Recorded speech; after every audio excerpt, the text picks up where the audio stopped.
Today, we will talk about laser piercing and three important settings: duty cycle, pulse frequency, and pierce time. Duty cycle controls laser power percentage.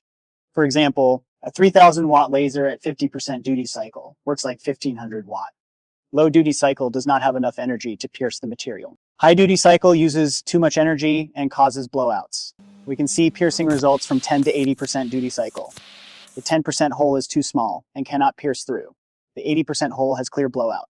Pulse frequency means how often the laser pulses. High frequency is safer and more stable. Low frequency uses strong pulses that easily cause blowouts. Pierce time is how long the laser keeps working. Too long pierce time makes melted metal splash. It can damage the protective lens and cause arcing. There are three piercing levels: level 1 for thin plates, level 2 for medium plates, level 3 for thick plates. Let us look at a real level 2 piercing example to solve piercing problems. First, optimize piercing parameters. If issues remain, check the assist gas. Finally, clean and inspect the cutting head.